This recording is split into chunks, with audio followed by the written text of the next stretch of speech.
Rotation articulaire contrôlée des orteils et pour venir stimuler les lignes de tissu de tes articulations au niveau des orteils.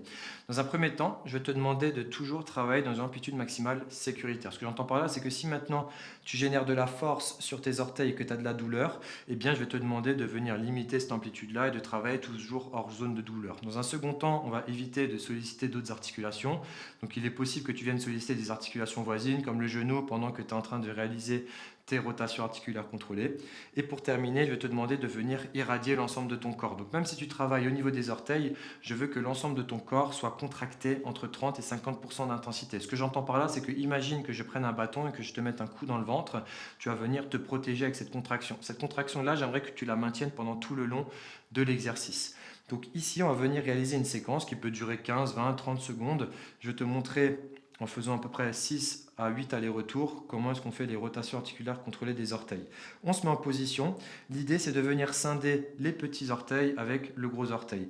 Donc, imaginons que quand le gros orteil va vers le haut, tous les petits orteils vont forcer vers le bas. Donc, le gros orteil force vers le haut avec un maximum d'intensité, donc les 30 à 50%, et bien sûr, on est irradié sur l'ensemble du corps.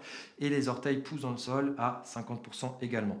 Et ensuite, je vais te demander de venir inverser. Pas. Et on maintient 2 à 3 secondes, c'est plutôt cohérent, et on inverse. Pam. Et donc là, on est en train de réaliser nos rotations articulaires contrôlées des orteils. Donc là, on est sur 3 allers-retours. Ok. 4. On maintient 5. 1, 2, 6. On en fait encore 2. Ça fait 7. Et on termine avec 8. Si maintenant tu as de la difficulté à avoir du contrôle moteur au niveau du hallux, donc le gros orteil et les petits orteils, eh bien tu peux très bien venir travailler en étant assis sur une chaise ou au sol et tu commences un premier temps en posant par exemple ta main sur tes orteils et tu viens lever que le hallux. Ensuite tu inverses, tu viens poser ta main sur le hallux et tu viens lever seulement que les orteils. Et comme ça ça te permet de regagner du contrôle moteur pour pouvoir ainsi passer à l'étape suivante.